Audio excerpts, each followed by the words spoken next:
Hi, this is Damien from AtHope, and I'm an Axiological atheist. And today I'm going to address a message I got through email from a concerned Christian. And I wanted to go ahead and read his thing, and then I'm going to read my blog that he's relating to, and then read my response then that I gave to him. So the message starts, "Dear Mr. AtHope, I hope you forgive me writing to you, but I have recently looked through your website and it was frustrating. There was much I could identify with, yet so much that my mind was simply wrong. I would love to discuss this with you, but I'm afraid I am still in school. Give that the whole subject about which you are vehement is the whole question of supernaturalism and whether there is a God or not. Do you think it is kind of loading the dice to discuss this only with those who already share your predispositions? And there is a problem of what you allude to being the higher consciousness. You argue that those who share your views have been raised to a greater level of consciousness, coining the term of modern atheism as being loud and proud, that they have had their consciousness raised whilst also seeking to raise the consciousness of those of us who have been left behind. This reminds me of the story of Emperor's New Clothes. The emperor is told by a couple of tailors that they have to produce a set of clothes for him, which can only be seen by the enlightened and the wise, those who have had their consciousness raised. Of course, not wanting to appear stupid, he and all his court state that he can see the wonderful shining new clothes. It is only when the emperor wandered naked through the streets and a boy cries out, 'The emperor has no clothes,' that the people realize the truth. I think your notion that atheists are those who have had their consciousness raised and that they are de facto more intelligent, rational, and honest than other human beings is a myth on the part of the emperor's new clothes. Of course, I realize that many people who follow your website, social media, will already be converts. They already share your faith and will be looking for reassurance and confirmation. You are preaching to the choir. Reading through your website, I expected to be challenged. The website is well written and entertaining, but at an intellectual and logical level, I really see it miss the mark. More of the arguments are of a sixth form schoolboy variety and shot through with passionate anti-religion vehemence. What is disturbing is that your fundamentalist atheism was actually to be taken seriously by some and will be used to reinforce their already prejudiced anti-religion and anti-Christian stance. Your arguments repeated across your website, opinion pages, and social media pages. You will forgive me for saying this, but it seems remarkably similar to the kind of things intellectuals put forth out in 1930s Germany about the Jews and Judaism. Just as they claim the Jews were responsible for all the ills of Weimar Germany, so according to your website, religious people responsible for all the ills of today's society. Along with your followers, you want to imagine a world with no religion and no God. A world that you claim would have no suicide bombers, despite the fact that most suicide attacks have been by the secular Sri Lankan Tamil tigers. No Crusades, no 9/11, no Israel and Palestine wars, etc. Growing up, I loved Imagine by John Lennon. Then I grew up more and realized that it took a great imagination to take seriously a song that talked about imagining a world with no possessions too, written by a man who lived in a mansion and had an abundance of possessions, while there are millions dying of lack of resources. It seemed to me that your imagination is almost as unrealistic as Lennon's. I've been brought up in a religious home and knew from a very young age that not only was it possible to leave, but that for many people it would be considered normal. I fought my own battles so I could be free to think for myself. But I was not only nor ever primarily against the religious teaching of my parents and others, and I did fight against them some, but also the patronizing expectations of teachers, the media, and others who just assumed that the reason anyone would be religious was because of parental influence, brainwashing, or a weak mind. You know, the real relief came when I realized I could be a Christian and think for myself and seek to make a difference in the world, and that I did not have to buy into all the quirks and cultural nuances of religious groups, nor the fundamentalists of secularists who just knew that they were right. I cannot think of a single career option in Australia where you can be an atheist that would place you at a disadvantage, unless you're thinking about wanting to become a clergy. Although current forms suggest that even there you can get away with it. However, there are many people for whom admitting that you are religious is a severe block to your career and your life. Those who seek to be a Christian, politicians, singers, businessmen, teachers, and social workers, often face significant prejudice and irrational fear of being a Christian. It is sometimes advantageous to deny one's faith in Christianity or to even leave it. Being a Christian is more often than not a stumbling block in one's chosen career path, rather than that of trying to be an atheist.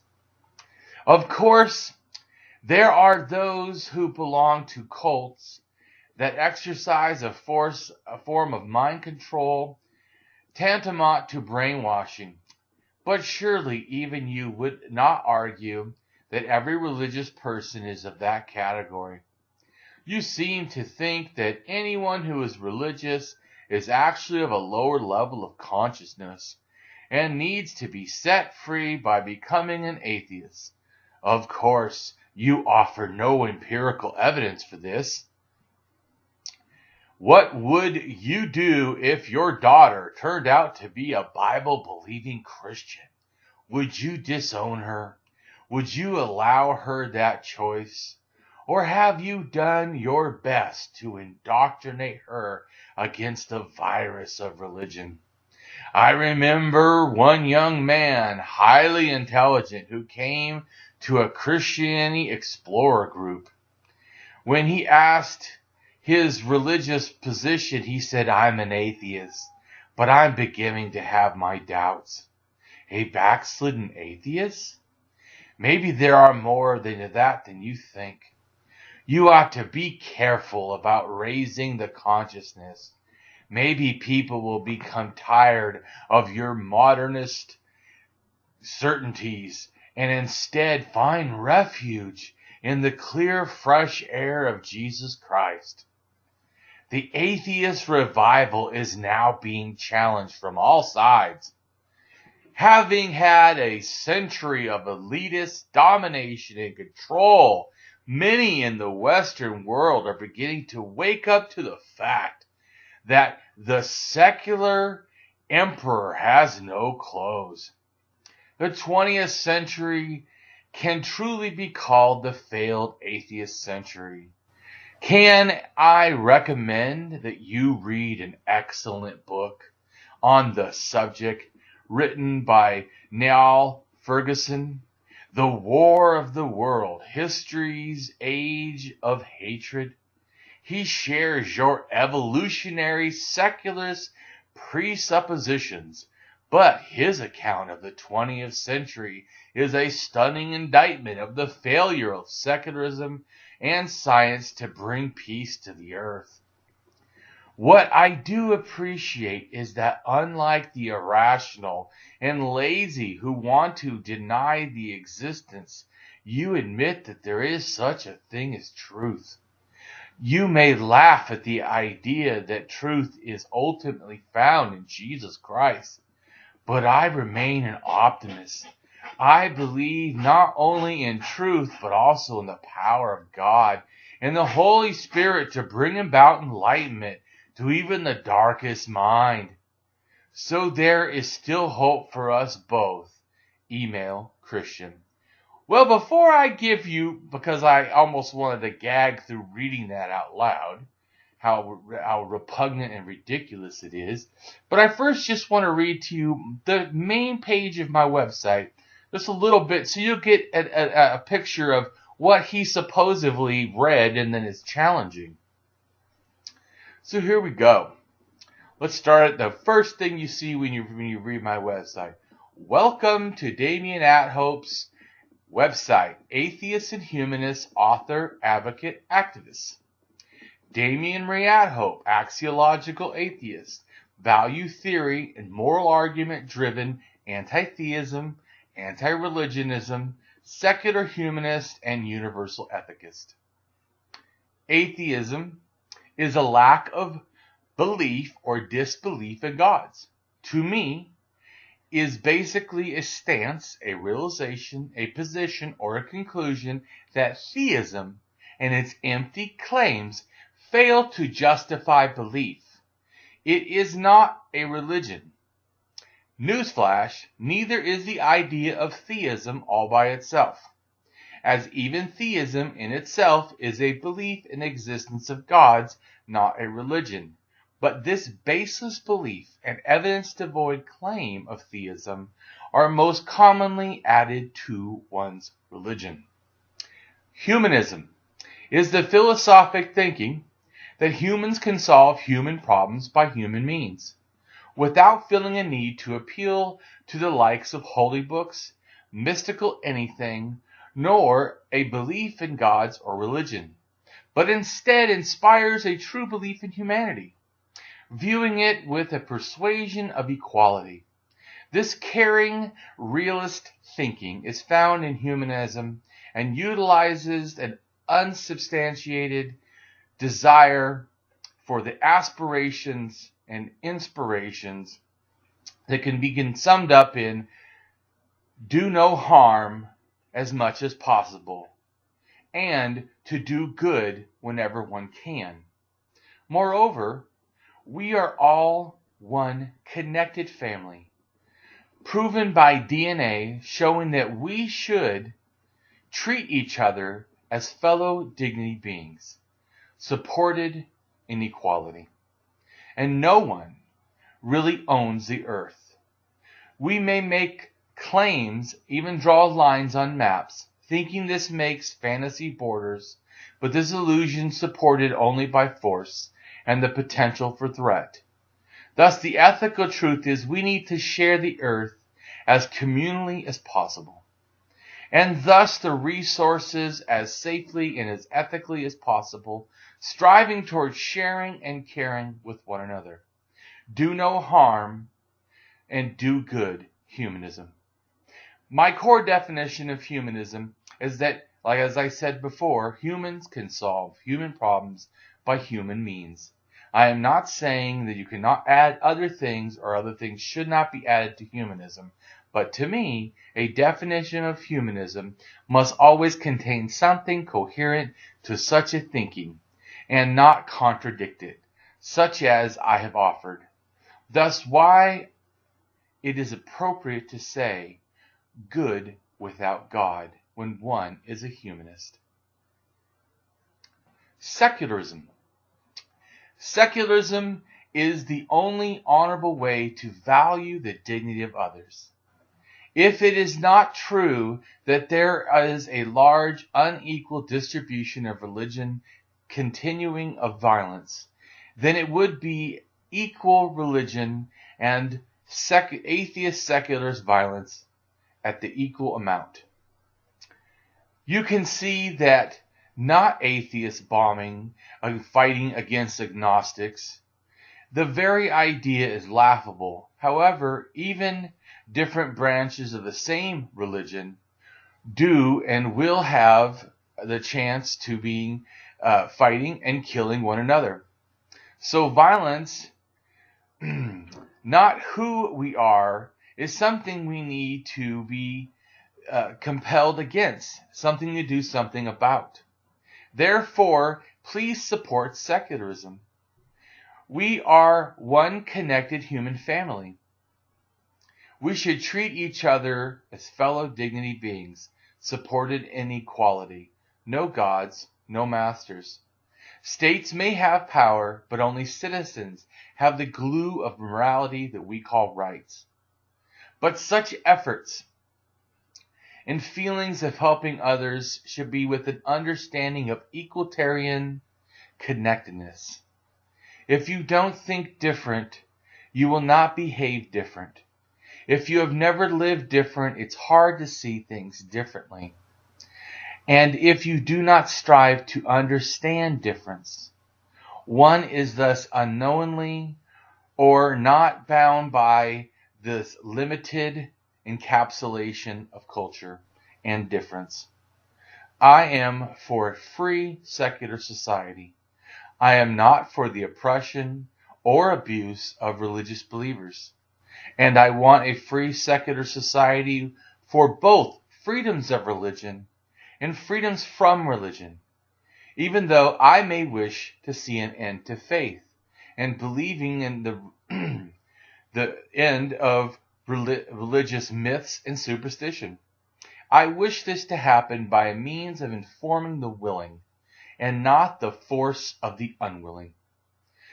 I will openly challenge and rebuff religious falsehoods or the misunderstandings, as well as I will rebuke and ridicule harmful or unethical religious ideologies or religious behaviors.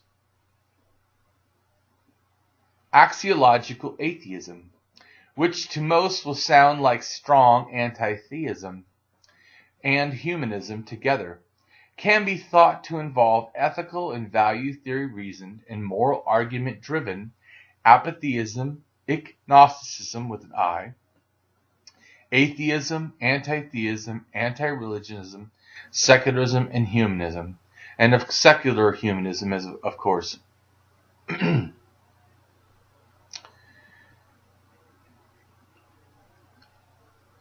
then I have this thing now we'll go back to. That was just to give you a little bit of my website. So supposedly he read that. I don't see where he sees me attacking anybody or not caring about other people or saying that atheists are better.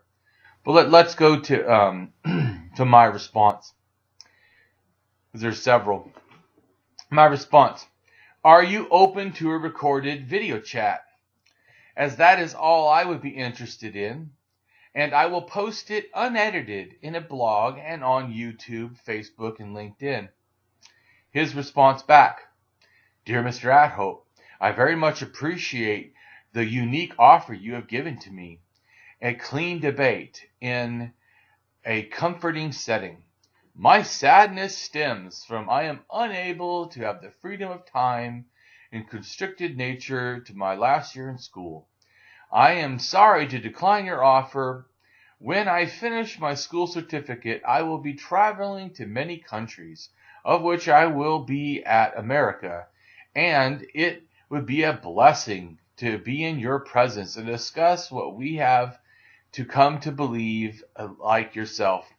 I can see your foundation of atheism, and I grieve for you, and there is so much joy found in Jesus Christ. He has saved me from dark times. He takes all worries upon himself. I do not seek to change your beliefs, but only seek to show you the loving God I believe in, which is enough to compel many. Thank you for your generous offer. I hope to hear from you in the future. Well, he did hear from me immediately. My response. I find your response to be both odd and wonder how you can feel truly you are being intellectually honest with your excuse. You must have spent a half an hour or more writing your first response post to me and claim to have read through my website enough about me on my blog and other social media, showing that you have had time or you have made time to do so. Then you also claim to honestly want to talk to me. But how would you do this claiming that you don't have time? I see this as a logical fallacy to avoid real challenge and intellectual responsibility for the empty rhetoric and slander you wrote to me. I would wonder, how can you claim to be an honest debater, having not once addressed any specific quote I stated in the many that I state all the time, or demonstrate how I was critically in error in a specific issue? No, rather you were fond of logical fallacies and rhetoric as your champion. It was a shameful display of sophistry, devoid of honest thinking or intentions. You profess, I have recently looked through your website. If so, did you miss the main page of my website? As you seem to ask questions that would seem so. Like this, where I wrote, am I alone? Condemning bad behavior is a requirement if one wants change, and religion needs to be called out, as it is like organized lying with a tax exemption. This scourge, if left freely to defraud humanity with impunity. I see religion and I find it guilty of crimes against humanity. I'm an axiological value theory atheist. Thus I feel compelled to try to care for everyone as much as I can, because other people matter. My humanity has a high value to me. But I wonder, am I alone? I see and hear lots of people who seem to not feel the same. I wish others self-mastery. Thus do not feel a need to try to change people or make them think differently. Rather, I wish to create a caring space if I can, so they can see things differently if they wish. I care more about human flourishing than my disbelief. Am I alone? If you had honestly read the main page of my website, then your questions about me forcing a daughter to believe or not believe were dishonest. If you had honestly read my main page of my website, then I question if you were truly being honest when you said you really read my website. And surely doubt you honestly read the main page for sure.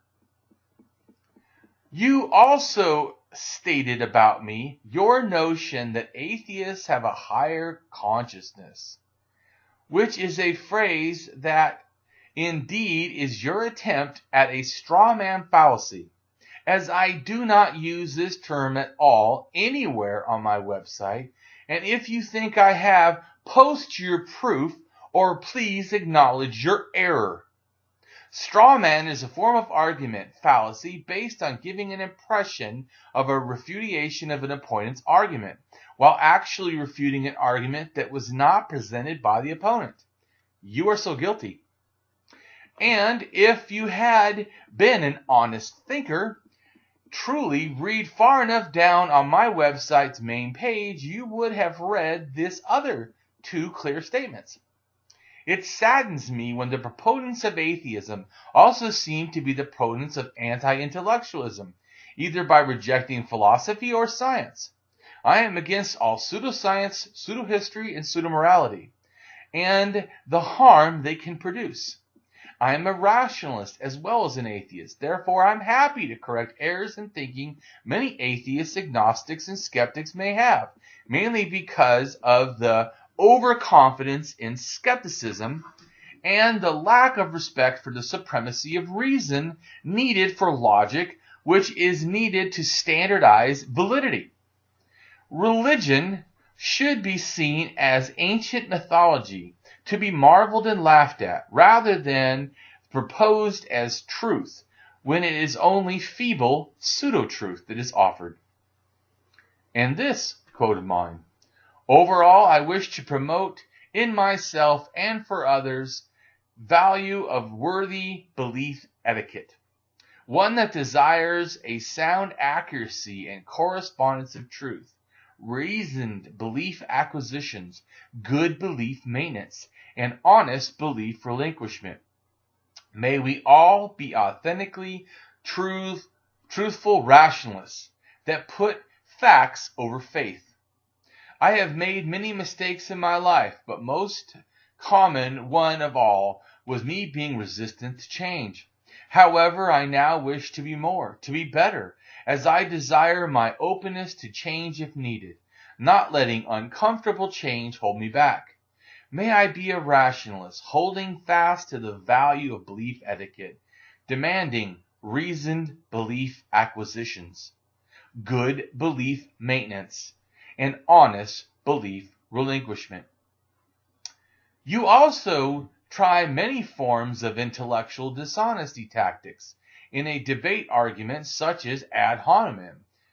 And intellectual and logical level, most of the arguments you stated are a sixth-form schoolboy variety. Yet you post none and refute none, demonstrating you are just expressing a fallacy rather than showing what or how you think you can show any idea I openly express as holding errors. I challenge you to work on your intellectual honesty first before posting such trash comments to others. Ad hominem fallacy is an argument strategy to avoid genuine discussions of the topic at hand. It is avoided by instead attacking the character, motives, or attributes of the person making the argument, or persons associated with the argument, rather than attacking the substance of the argument itself. You should go look it up. You also wrote this nonsense.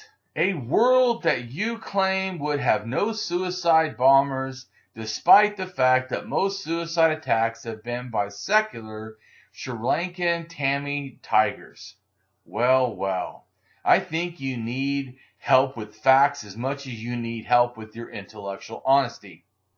First, it is an established fact that most suicide attacks have religious motivations. Anthropologist Scott Attar states that since 2004, the overwhelming majority of suicide bombers, have been motivated by the ideology of Islamist martyrdom.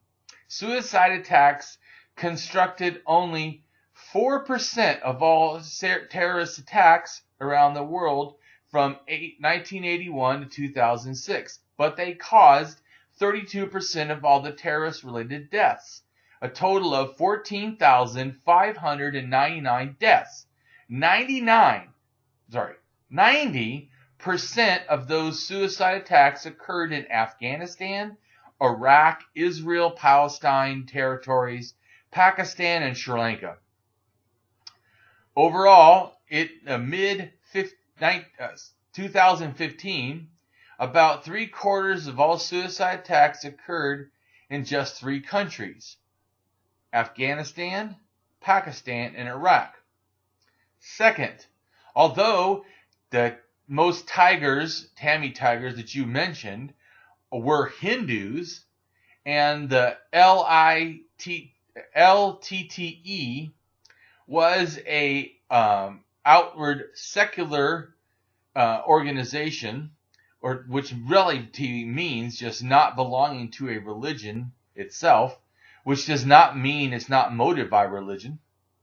This organization did have suicide attacks for the main reason beyond religion or secularism, which the suicide attacks were committed in general for nationalism, not secularism.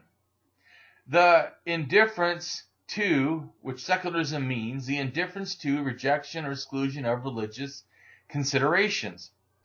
So, you wrongfully try to imply that it is about secularism when it was about nationalism. And such, you have missed the clear Tammy nationalism, which is the primary basis of the ideology.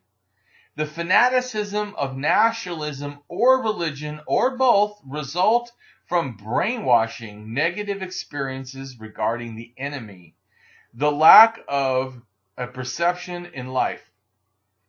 To what extent attackers are motivated by religious extremism and resistance to outside persuasion, or it's a combination, is often disputed. A source found that at least one country, Lebanon, from 1983 to 1999, it was Islamists who influenced the secular nationalists.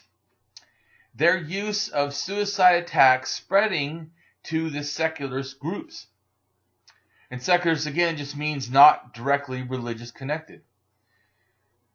The 5 Lebanese groups espousing non-religious nationalist ideology followed the lead of the Islamist groups in attacking by use of suicide. It impressed by the effectiveness of the Hezbollah attacks in perpetrating the withdrawal of foreigners from Lebanon. According to a former CIA case officer, Mark Sedgman, support for suicide action is targeted by moral outrage perceived by attacks against Islam and sacred values. But this is convert to action as a result of also small world factors, such as being part of a football club with other jihadists. Millions express sympathy with global jihad.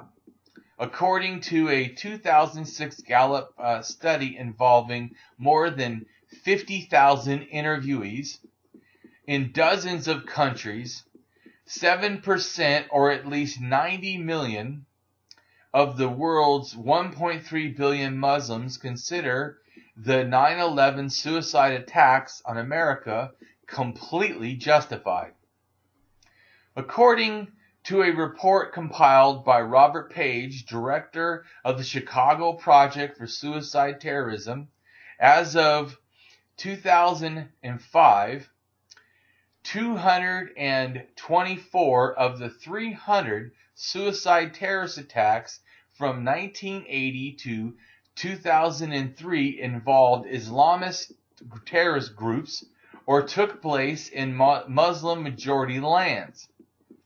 Another tabulation found that more than fourfold increase of suicide bombings in the years following the Robert Pope's study, that an overwhelming majority of these bombers were motivated by the ideology of Islamist martyrdom.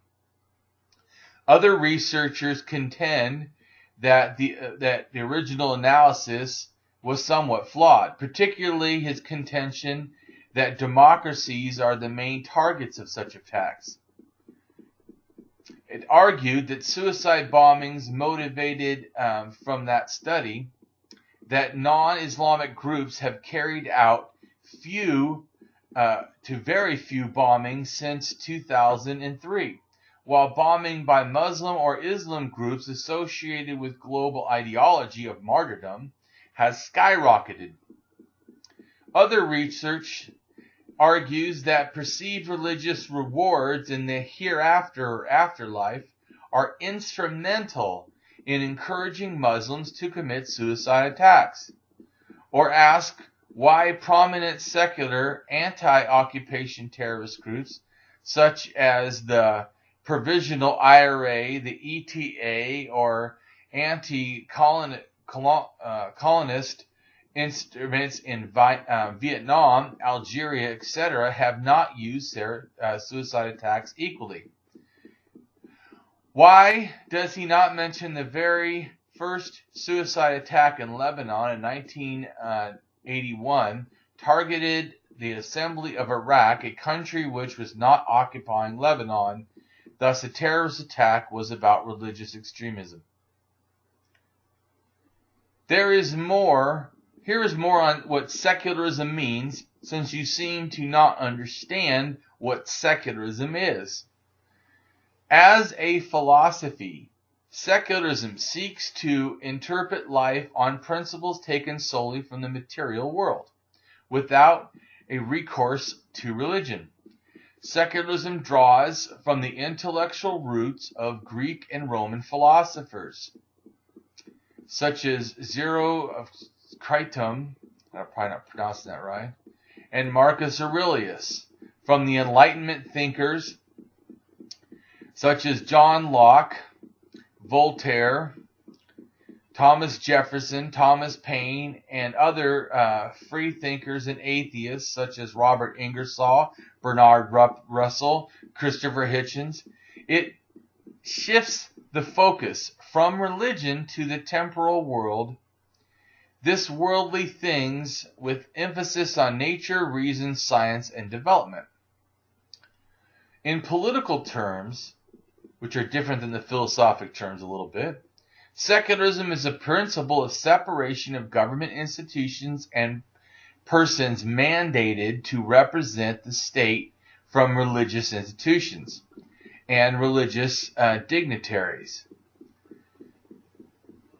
Defined briefly, secularism means that government should remain neutral on matters of religion and should not enforce or prohibit free exercise of religion, leaving religious choice to the liberty of the people. One form of secularism is asserting the right to be free from religious rule and teachings, or in a state declaration neutral on the matters of belief, from the imposition of government, of religion, or religious practice forced upon people. Other forms of secularism view the public activities and decisions, especially political ones, to be uninfluenced by religious beliefs or practices. There exists distinct traditions of secularism in the West and beyond in places like India.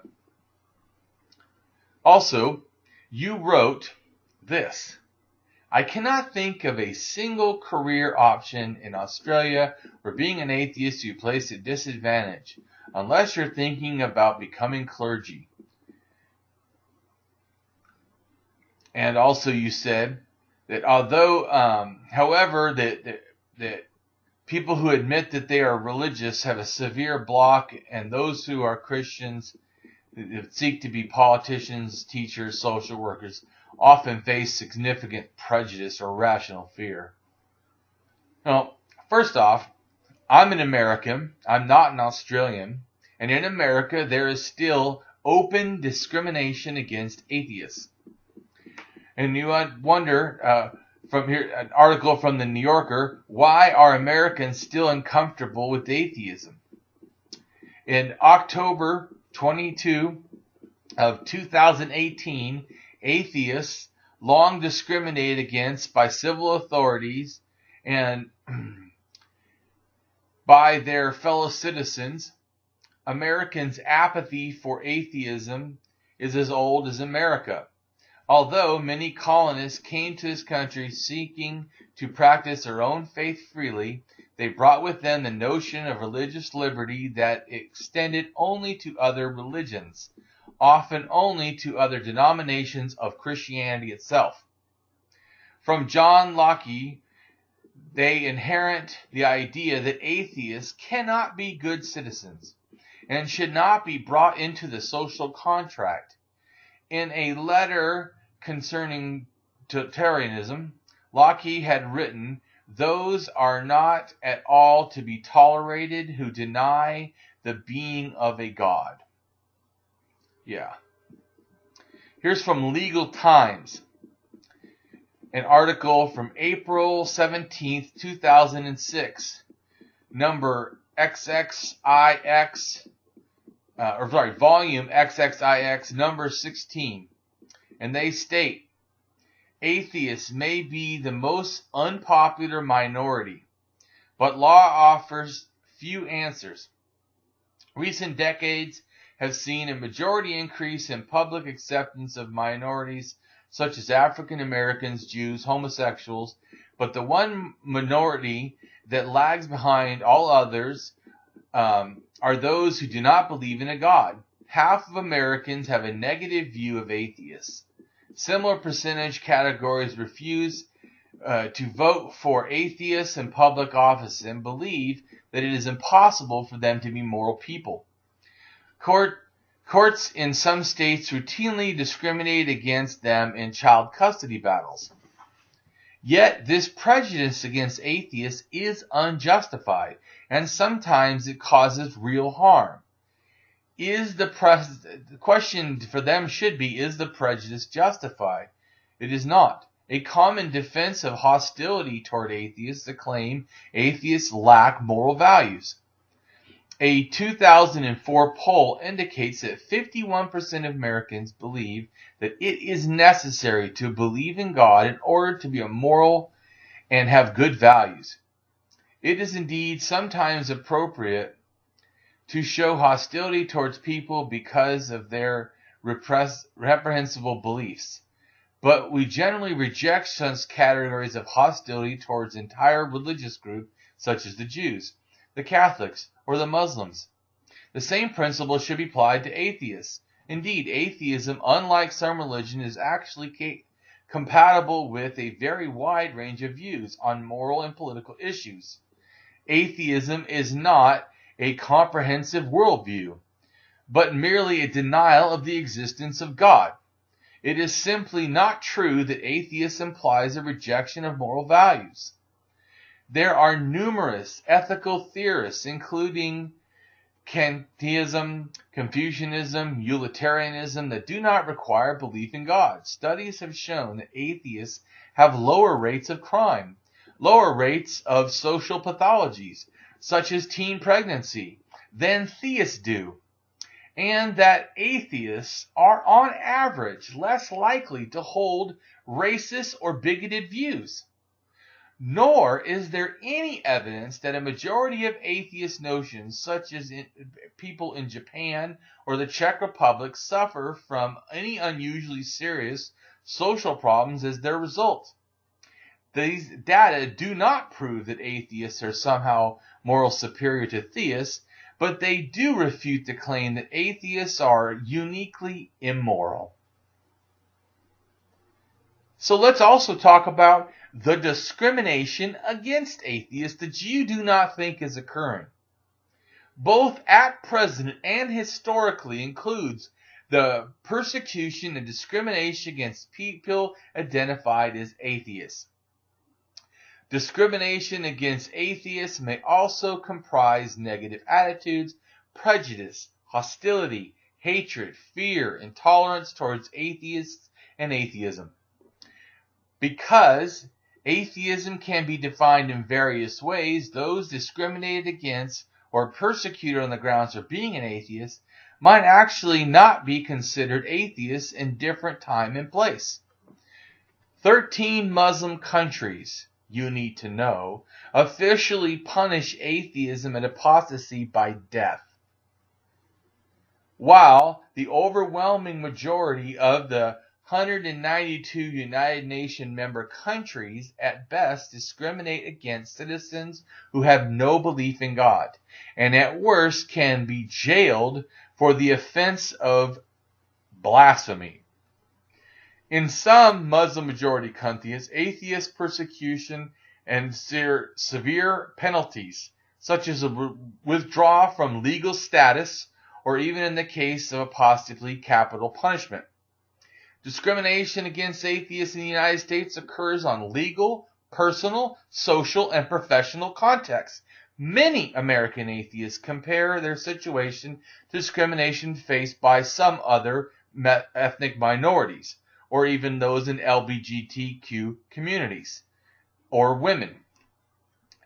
Atheists still feel it is acceptable. Americans still feel it's acceptable to discriminate against atheists in ways considered beyond the pale of acceptable behavior for other groups. This was asserted also by Fred Edwards, the American Humanist Association. The degree of discrimination, persecution, and social stigma atheists face in the United States is comparable to perceived groups in the United States that have been subject to a study of is still a matter of debate.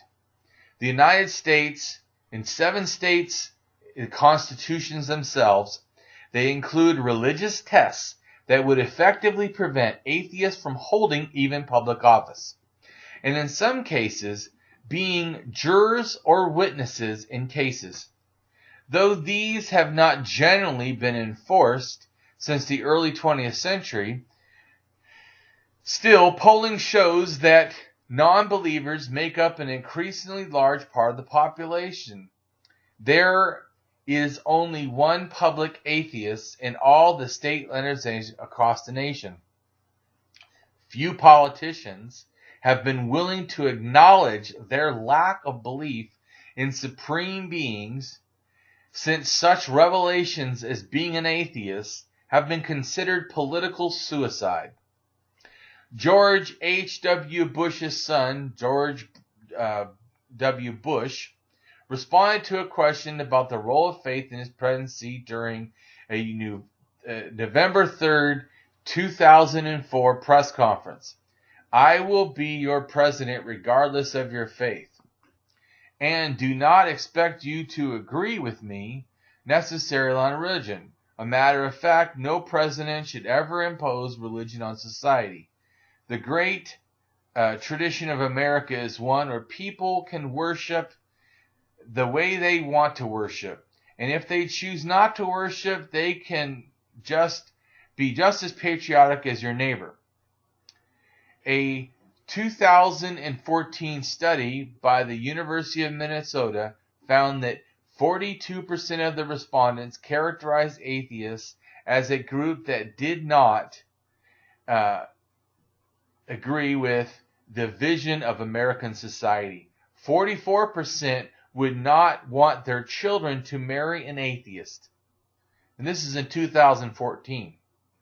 The negative attitudes towards atheists are higher than negative attitudes towards some other groups,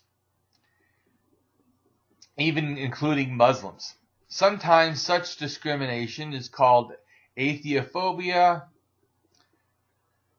or anti-atheist discrimination. So I'm going to read the states themselves, and you can hear what they have to say. Arkansas's discrimination against atheists. Article 19, Section 1. No person who denies the being of a God shall hold any office in the civil departments of this state, nor be compelled to testify as a witness in any court. Maryland discrimination against atheists. Article 37. That no religious test ought to be required as a qualification for office or profit or trust of this state, other than a declaration of the belief in the existence of a God. Nor shall the legislature prescribe any oath of office other than those prescribed by this Constitution. Mississippi discrimination against atheists. Article 14, Section 265. No person who denies the existence of a supreme being shall hold any office in this state. North Carolina, discrimination against atheists. Article 6, Section 8. The following persons shall be disqualified for office. First, any person who shall deny the being of an almighty God. South Carolina, discrimination against atheists. Article 17, Section 4. No person who denies the existence of a supreme being shall hold any office under this Constitution. Tennessee, discrimination against atheists. Article 9, Section 2. No person who denies the being of God or a future state of rewards and punishments shall hold any office in the civil department of this state.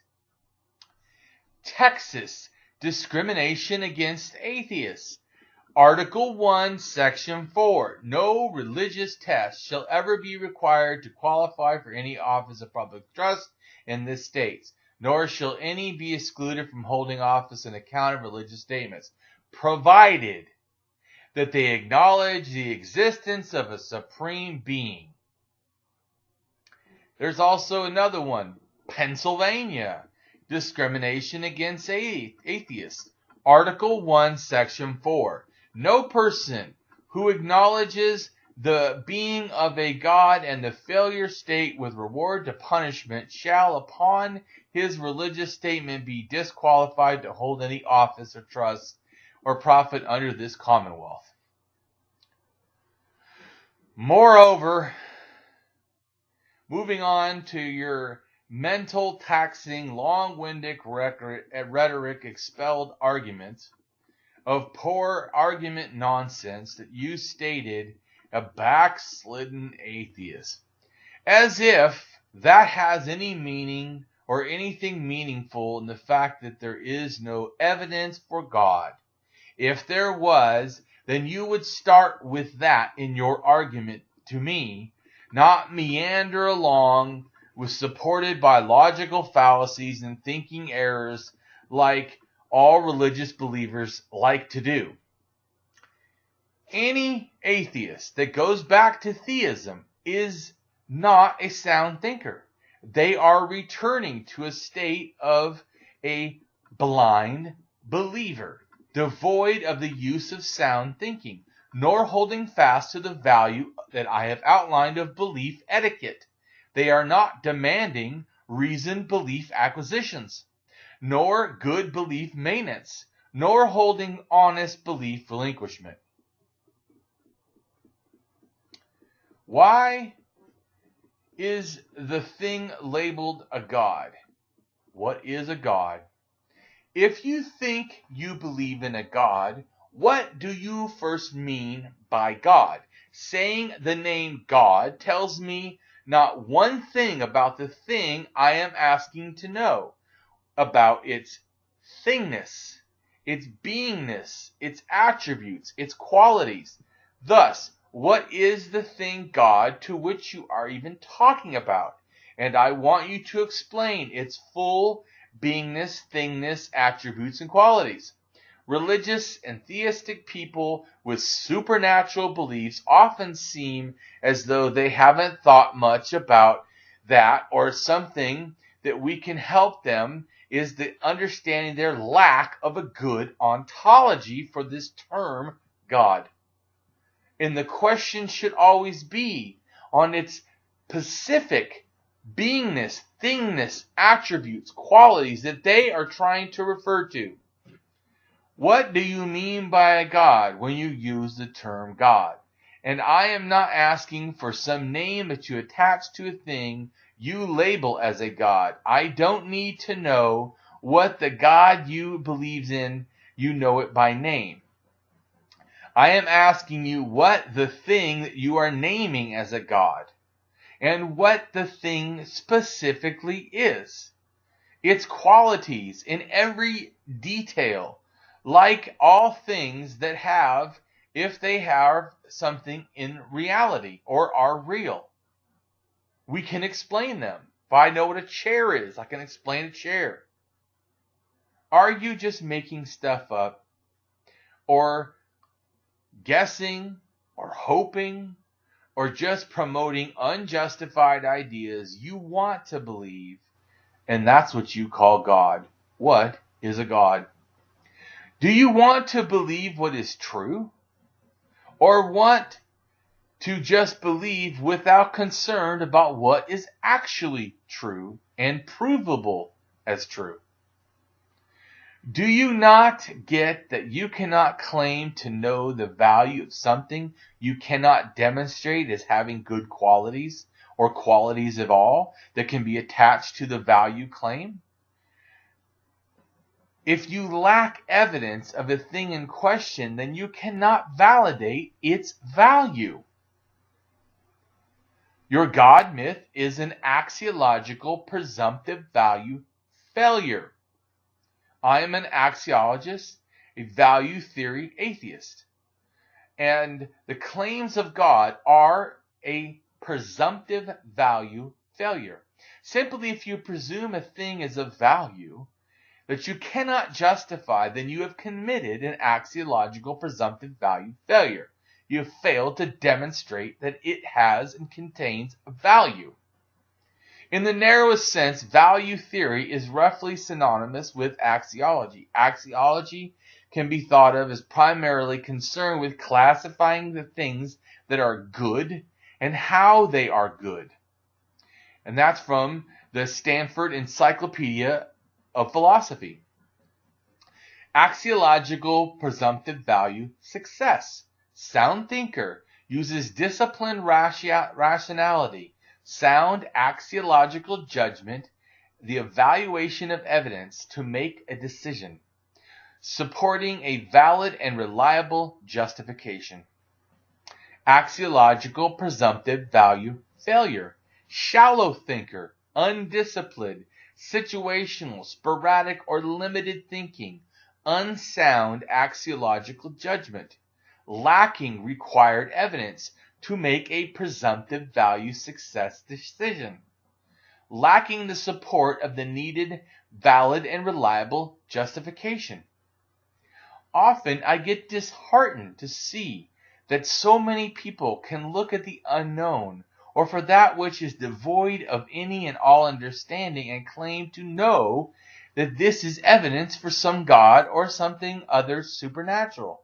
How can they with all honesty even say that they somehow already know about an established scientific unknown, when all along it is and ever was, which I will remind you, currently holding a confirmed status of unknown, thus still fully intact in its current unknowable, i.e., you simply cannot justify a claim that such unknown is a God or evidence of God. What really is a God anyways? The term God equals mystery at best, that is used to explain the mysterious, leaving us with yet more mystery, thus truly explaining nothing. Claims of God are a presumptive value failure. Simply, if you presume a thing to be of value you cannot justify, then you have committed a presumptive value failure in axiology. Axiology, presumptive value success, as I have already stated, a sound thinker uses disciplined rationality, sound axiological judgment, an evaluation of the evidence to make a decision. Without evidence, you cannot have a sound decision, supporting then a reliable and valid justification.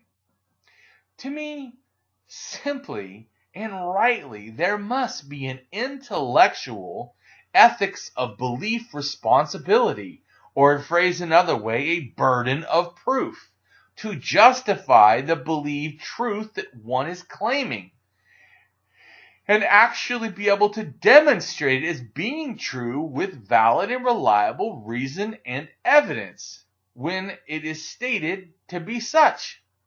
Yes, intellectually, one should provide justificationism for their assertions. that map the sort of governing good habits of belief formation, belief maintenance, and belief relinquishment. And since you asked that we can't prove there isn't a God, let's assume that term had any meaning at all. I can simply say, well, all the claims would seem to fail.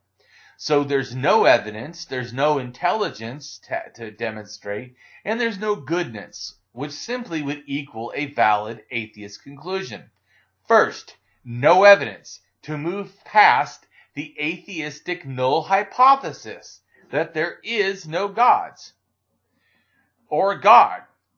An inferential statistic, a null hypothesis is generally assumed to be true until evidence indicates otherwise. Thus, a null hypothesis is a statistical hypothesis that there is no significant difference reached between the claim and the non-claim, as it is relatively provable, demonstrable in reality in some way. The God question, null hypothesis, is set always at the negative standard, thus holding that there is no God or gods. And as God faith is an assumption of the non-evidentiary, wishful thinking, non-reality mystery thing, at best, found in all God talk, until it is demonstrated otherwise, it will not change the correct atheist provable null hypothesis, or the null hypothesis stance has not been moved by your alternative hypothesis that there is a God, because it is offered with no proof. What is a God first, and how can anyone say that they know about this? Therefore, results are insufficient evidence to overturn the correct standing null hypothesis that there is no God or gods. The burden of proof is on the theist. No intelligence. Taking into account that reality of the world that we do know, and we also know that the history of life on Earth, and it shows that 99% of the Earth species are extinct. An intelligent design that would do this is ridiculous. There's been 5 mass extinctions that wiped out 99% of all species that have ever existed on the earth. Therefore, like a child's report card, having an F that they need to retake the class, thus profoundly unintelligent in design. No goodness. Assessed through ethically challenging the good God assumptions, as seen in the reality that there is pain and harm, which in many others would demonstrate that either a God is not sufficiently good, is not real, or as I would assert, the God then would be responsible for all pain in the world, and thus it would make that God, if it was real, a moral monster, and is right to be responsible for the problem of evil and suffering, or what's called the argument from evil. God would be responsible for all pain in life, and could have easily made life less painful. And yet there is massive suffering, at an almost unlimited amount. In fact, to me, every child born with a disease from birth screams out against a caring and loving God with the power to make it otherwise. It could be different in life, as there is congenital insensitivity to pain, known as congenital amnesia, in which a person cannot feel pain and has never felt pain in a physical way. Now, most of these people live to about 23 or somewhere in their 20s, but the point is, a God that can do anything could have easily made it happen, or had a limit where we only feel a certain level of pain just to survive, but not that we can be tortured and feel almost unending excruciation. God would be responsible for all pain, just as a business that creates a toy that harms children is responsible for its creation of harm. Furthermore, let's get back to your post to me. Your empty rhetoric on atheism and the non-religious is flat out in error, as much as it is illogically bigoted. You stated the atheist revival is now being challenged from all sides, having a century of elitist domination control, many in the Western world beginning to wake up to the fact the secular emperor has no quos. The 20th century is truly a failed atheist century. Can I recommend for you an excellent book on the subject? Let's see. And then you say the book, The War of the World, right? So first, if you don't already know, arguments offered on how much things are like or not alike do not have bearing on the fervent of the claims being true or stating otherwise, and if you do, that is a logical fallacy called ad populum. An argument ad populum is an argument to the people. It is a fallacious argument that concludes that a proposition must be true because many people believe it. Often concisely encapsulate in if many believe, so it is. Second, if the 20th century is anything rather than an expression of a challenge to atheists, it has been a challenge to religious.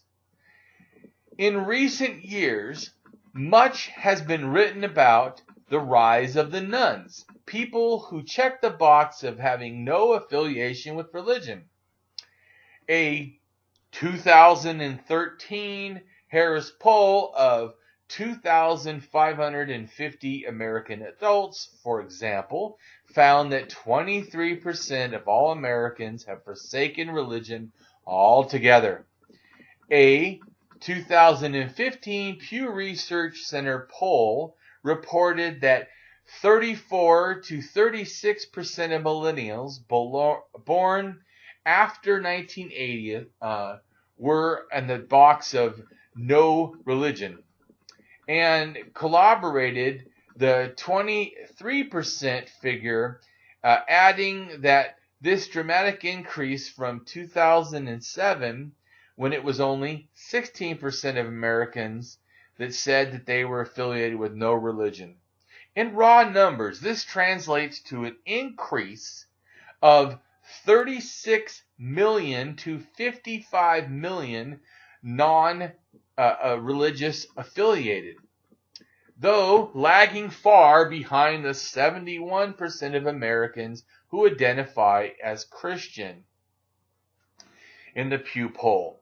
They are still a significant voting bloc, actually far larger than the Jews, who are 4.7 million, or Muslims, who are 2.2 million, or Buddhists, who are 1.7 million. Combined, they are 8.6 million. And comparable to the political power of Christian sects such as evangelicals, which make a percentage of 25.4%, or Catholic that make 20.8%. This is a shift away from the dominance of any other religion, is for the good of a secular society whose government is structured to discourse and catch bastions of power and a building up and supplying into other people's private lives. But the importance to note that the nuns are not necessarily just atheists. Many have moved away from mainstream religions into spiritual movements like New Age.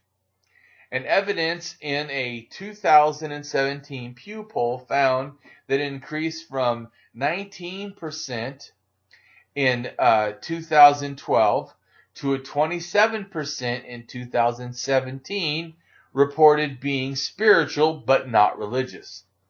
Among this cohort, only 37% described their religious identity as being an atheist, agnostic, or nothing in particular.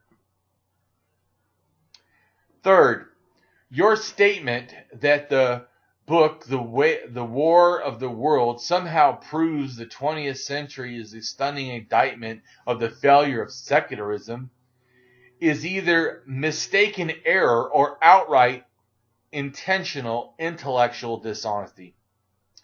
In a discussion on The War of the World, History of the Age of Hatred by Neil Ferguson, it is stated that according to Ferguson, the 20th century's bloodbath was down to the dreadful concentration of ethnic conflict, economic volatility, and empire decline. Doesn't say secularism. Despite genetic advantage that relate to man's essential biological similarities, the 1900s saw a wave upon wave of ethnic strife, thanks to a thought of race that entered the public discourse. Across the world, the idea of biologically distinct races took hold of the 20th century mindset to very deadly effect. So once again, it wasn't about secularism. It was this feeling of superior races and bigotry against other races that actually had the deadly effect. Tensions among increasing conscious ethnic fault lines in religions, such as on the eastern edges of Germany, frequently split into conflict during periods of economic volatility. For extremities of wealth and poverty proven far more incendiary than the steady effects of economic depression.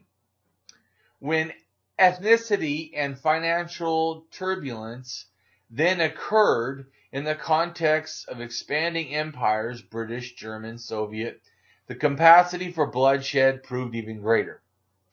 And, as a final thought, the 20th century's widespread, not the triumph of the West, but its inexorable descent.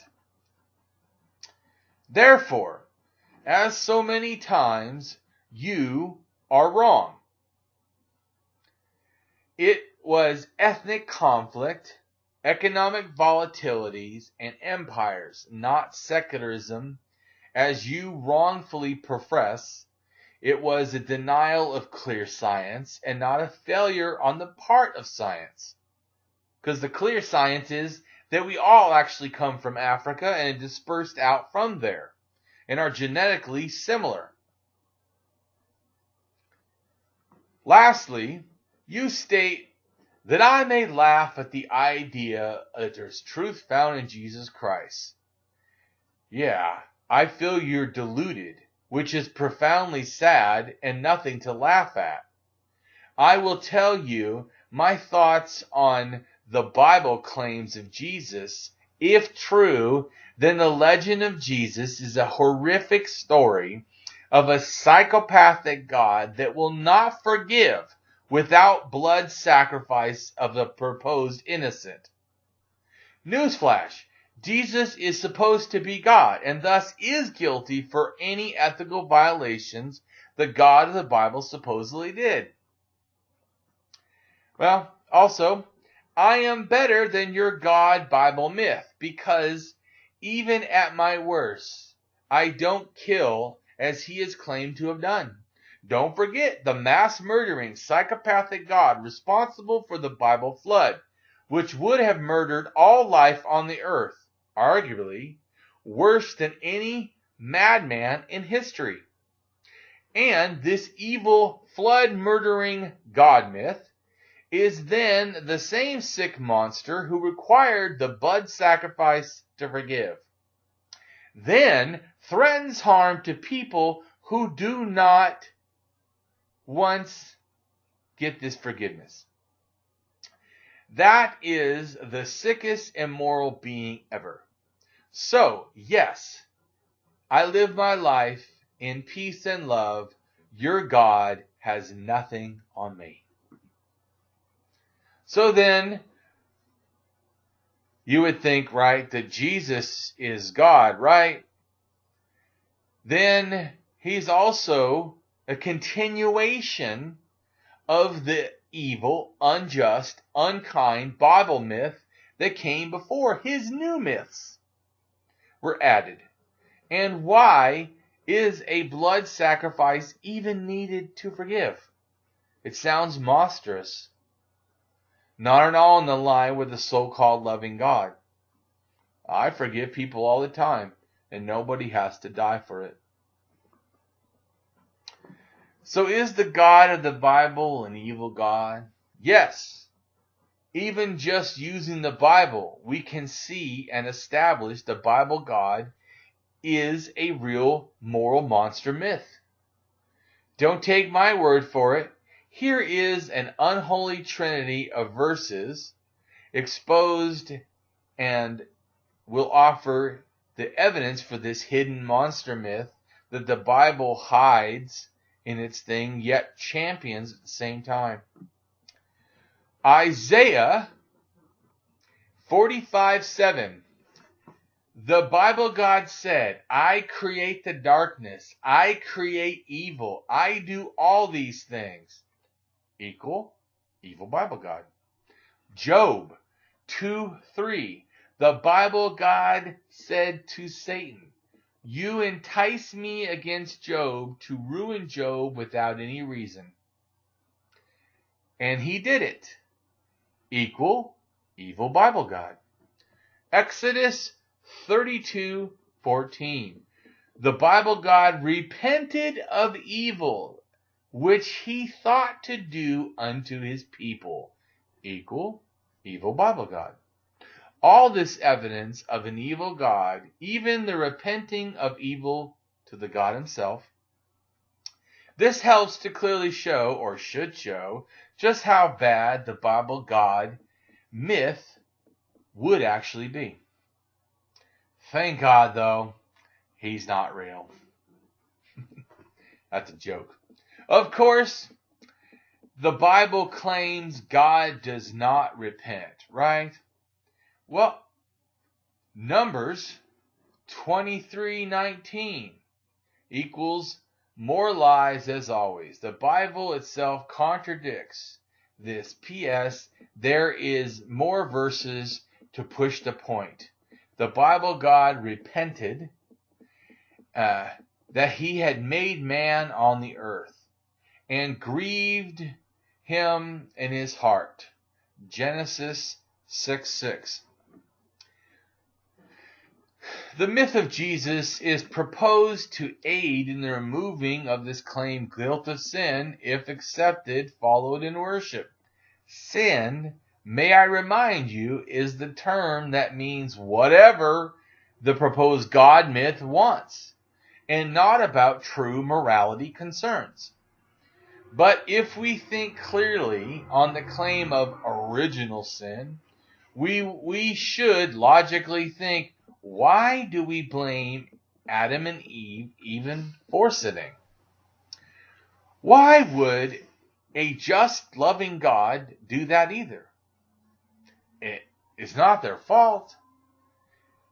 It is this proposed bad parent, that seemingly unthoughtful father, or even an intentionally twisted, deviant horror, that would do such a thing as put an Adam and Eve in the garden and then put a plant there that they could possibly eat. Do not forget, this plant is supposedly the tree of good and evil. So before eating it, they didn't understand good and evil. Then how are they being judged for committing evil when they didn't know what evil was. And who can justifiably blame a being that lacks moral understanding of good and evil? We don't do this in courts. Thus remember that before eating the damned fruit, they were not guilty by means of hindrance of lacking moral understanding of good and evil.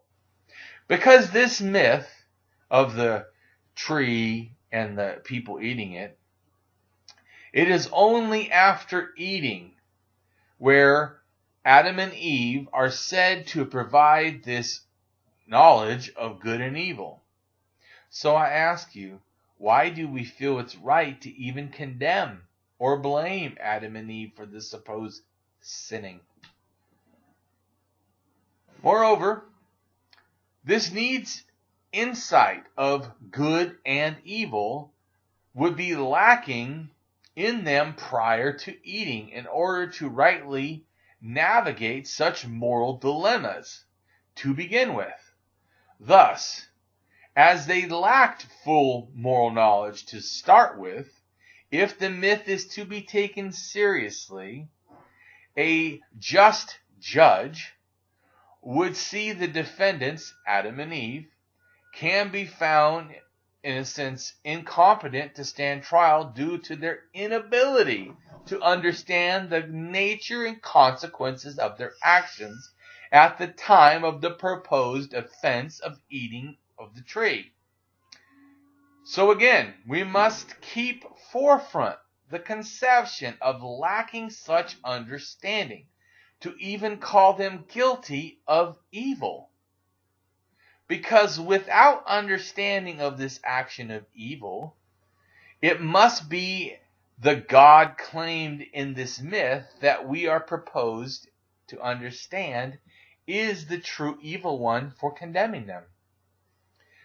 Worse so, he doesn't just blame them, he uses this horrible judgment against them to then condemn all of humanity, a secondary evil.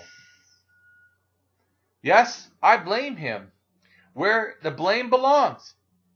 It is he that supposedly made them with this moral blindness to begin with. They had no chance. They did not understand good and evil until and after they ate the fruit. Which brings me to another point about God's fault.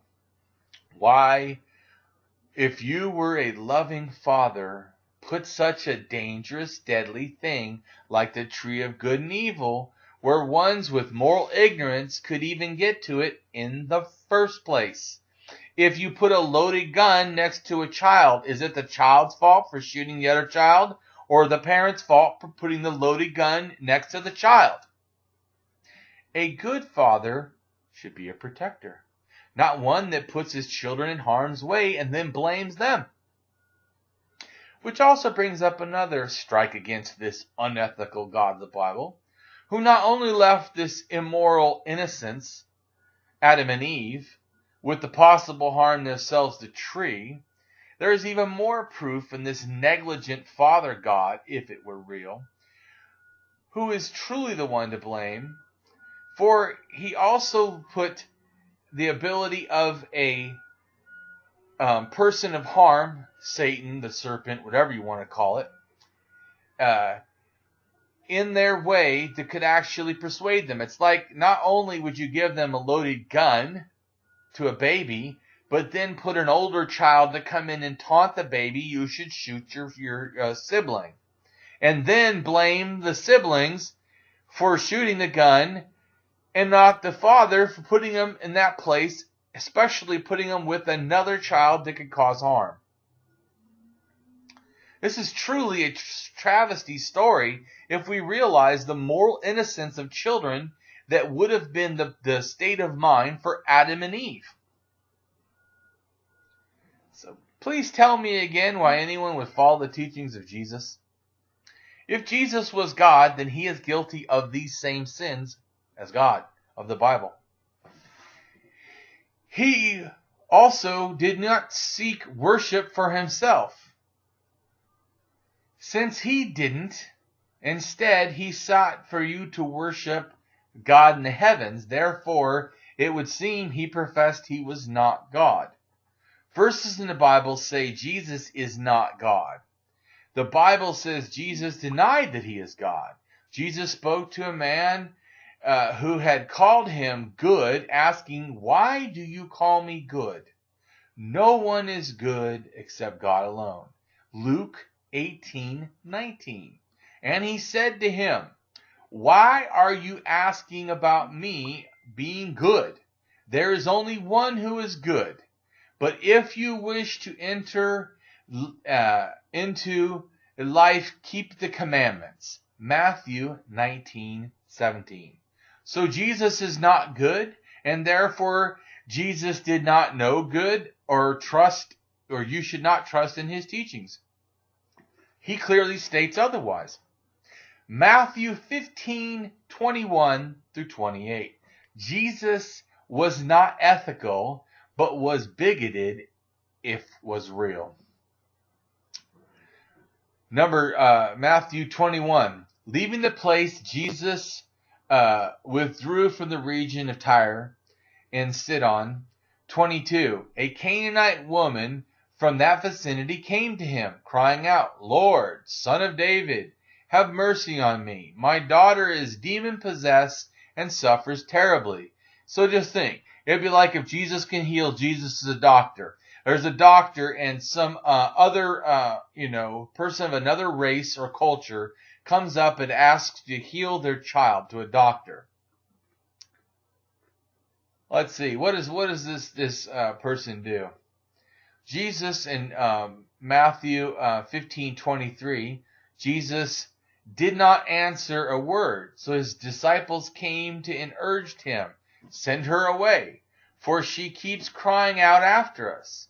Matthew 15:24, Jesus answered, "I was sent only for the lost sheep of Israel." So he, in other words, is saying because she's Canaanite and not Israeli or Hebrew, that Jesus is not going to heal a child. Matthew 15:25, the woman came and knelt before him. "Lord, please help me," she said. Matthew 15:26, Jesus replied, "It is not right to take the children's bread and toss it into to the dogs." Matthew 15:27, she said, "Yes, it is, Lord." She said, "Even the dogs eat the crumbs that have fallen from the master's table." Matthew 15:28, then Jesus said to the woman, "You have great faith. Your request granted." And the daughter was healed at the moment. So Jesus could have held a child, but decided to be bigoted first. But then when she kept begging, then not because he cared about children, not because he cared about people suffering, but because someone had faith in him, he went ahead and broke his own thinking that he only cares about Jews to then care about, a non-Jew.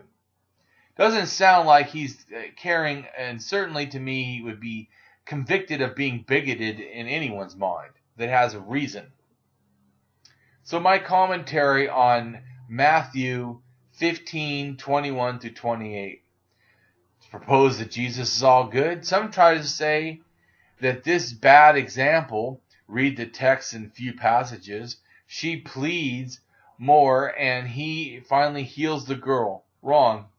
There is great example he does not heal the child out of love or out of some ethical or demonstrable, willingness, but as a desire against it because of his race feelings about the child.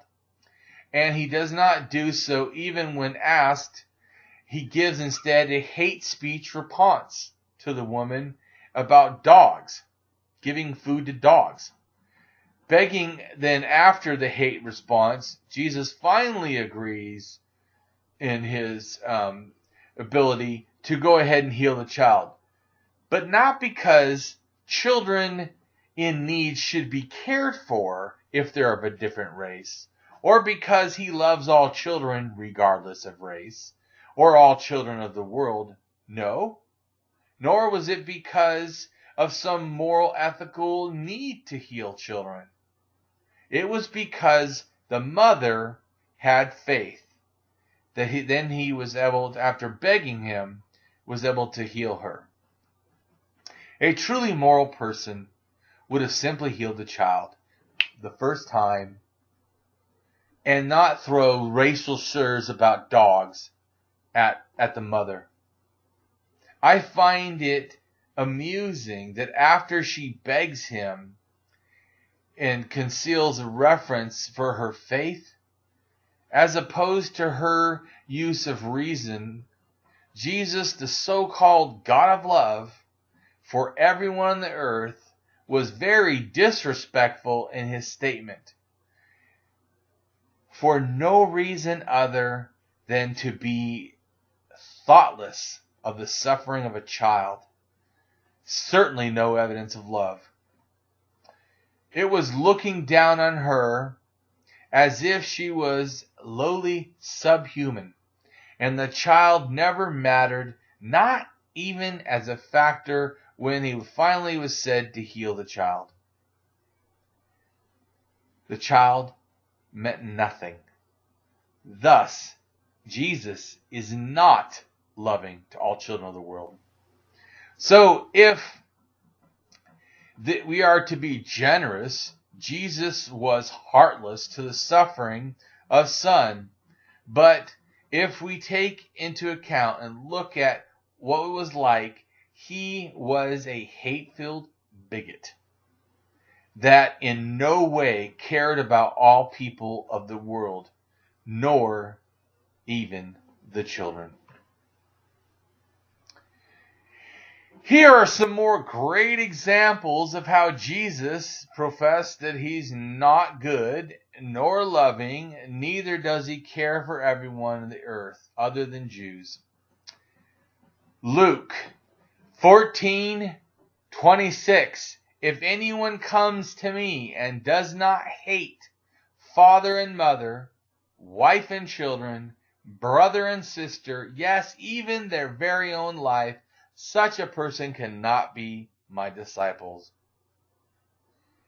That was Jesus quoting. Matthew 10:34. Do not suppose I have come to bring peace to the earth. I did not come to bring peace, but a sword. Jesus. Yes, you heard that right. Jesus only came for the Israelites, said in his own words, as stated undeniably already in Matthew 15:24, answering, I was sent only to the lost sheep of Israel. You may believe you know Jesus. The lie called the Bible is full of contradictions, thousands of them. So what you think you know depends on which lie you choose to remember. You don't know. You believe because of faith and think that feeling is somehow knowing. But you are mistaken. You need to learn how to form justified beliefs, and faith is not it. If Jesus was God, he would have sought worship for himself, would he not? Since he didn't, instead he sought worship for God in the heavens, therefore he was not God. Verses in the Bible said Jesus was not God. The Bible says that Jesus denied he is God. Jesus spoke to a man who called him good, asking, why do you call me good? No one is good except God. Luke 18:19. He said to him, why are you asking about good? There's only one good, and that is God. Matthew 19:17. Jesus did not teach people that he was God. If Jesus had been telling people that he was God, he would have, Jesus rebuked denying that he was good and denying he was God. The Bible says that God is greater than Jesus. We have, my Father is greater than I, John 14:28. My Father is greater than all, John 10:29. Jesus cannot be God if God is greater than him. The Christian belief that the Father and Son are equal is in direct contrast to the clear words from Jesus himself. Jesus never instructed his disciples to worship him. He said, when you pray, say, Our Father which art in heaven. Luke 11:2. In that day you shall ask me nothing. Whatsoever you ask the Father in my name. John 16:23. The hour cometh, and now it is, when the true worshippers shall worship the Father in spirit and truth, for the Father seeketh such worship to him. John 4:23. Is Jesus equal or lesser to God? The Bible is confused. John 10:30. I and the Father are one. John 14:28. I go unto the Father, for the Father is greater than I. How did Simon Peter find out that Jesus was the Christ? By a revelation from heaven, Matthew 16:17. By brother Andrew who told him, John 1:41. Clear contradiction. Here's a few more contradictions. Jesus' last words in 3 different Gospels are not the same. Jesus' last words in Matthew 17:46 through 50.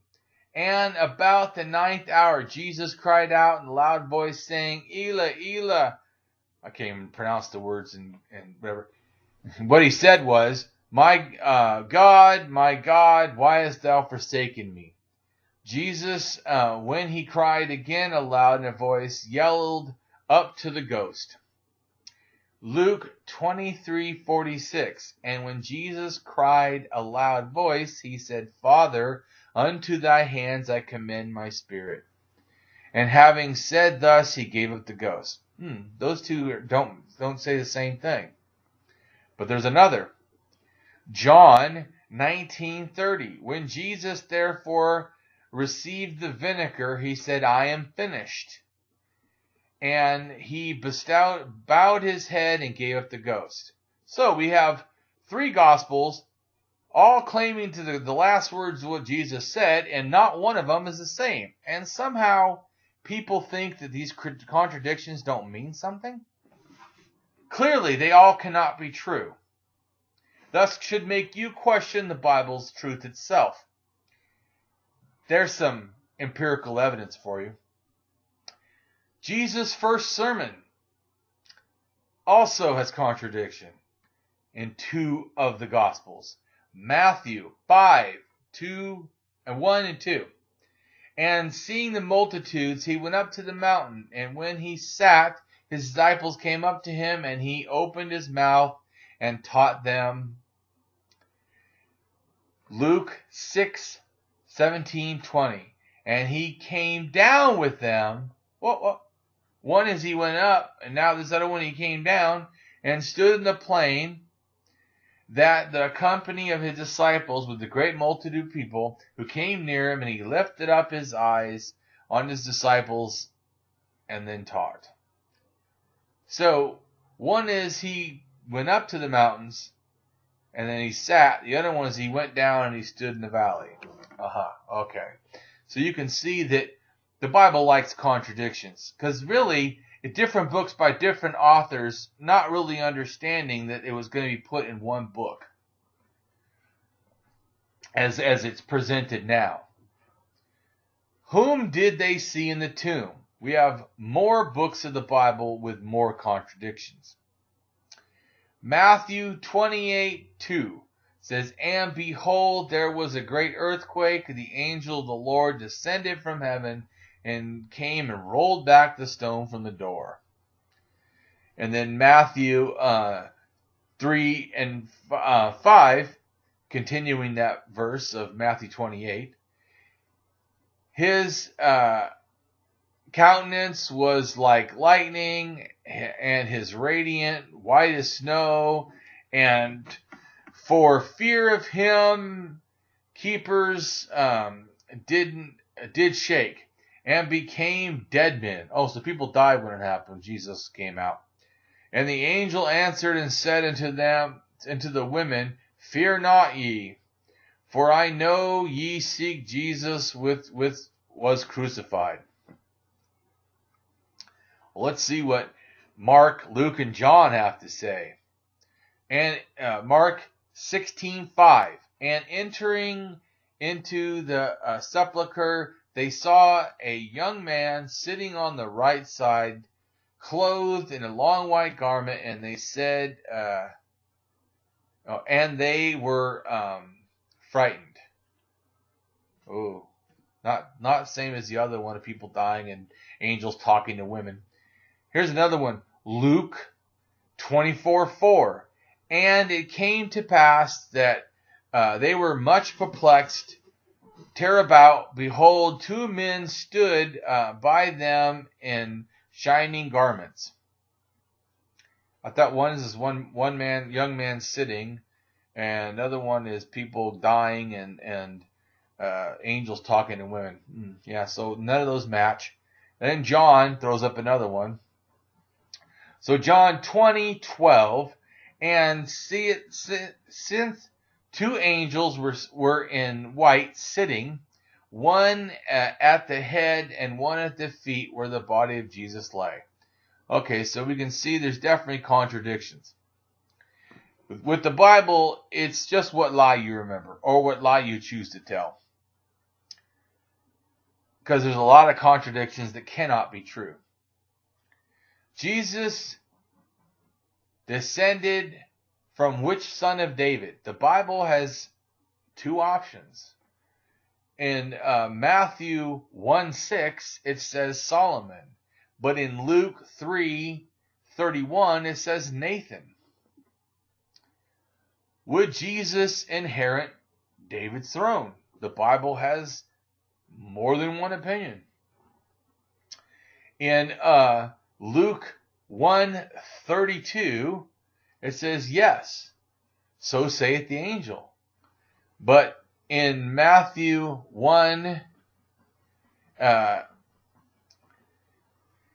it states no, since he is the descendant of Jehoiakim.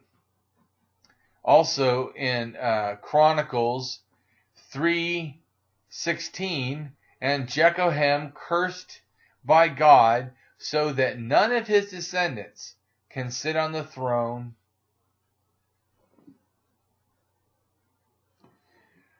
So when Jesus met Lazarus, or Jairus, I don't pronounce that name, his daughter was already dead. Yes, in Matthew 9:18 quotes him saying, "My daughter just died." But no, in Mark 5:23 quotes him saying, "My little daughter is at the point of death." Did Harold think Jesus was John the Baptist? Yes, as opposed in relation to Mark 6:16 or Matthew 14:2, but no, according to Luke 9:9. Did John the Baptist recognize Jesus before his baptism? If you listen to Matthew 3:13 and 14, it would be yes. But if you listen to John 1:32-33, it would be no. Did John the Baptist recognize Jesus after his baptism? Well, according to John 1:32 and 33, it would be yes. But if according to Matthew 11:2, it would be no. I could go on. There's much more I could say, and I am just using some of man's wisdom, supposedly explaining God's mysterious ways, which would be at best confusion. So it is the Bible in favor of wisdom? Nope. It would be folly to think otherwise.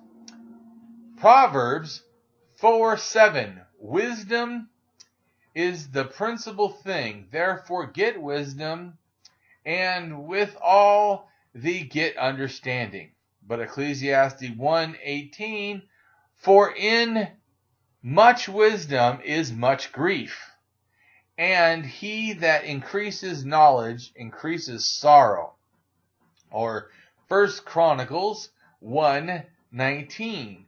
For it is written, I will destroy the wisdom of the wise, and will bring to nothing the understanding of the prudent. Yeah, a real champion for goodness of knowledge there. And I hear all the time, but you didn't read all the Bible. Wrong. Read the Bible, if you mean the book of dogmatic propaganda that I had to toil through. Back when I was a Christian, I believed it. Yes, sadly I have. In fact, I've read 2 versions of the Bible all the way through. The Bible in the King James and the NIV, New International Version.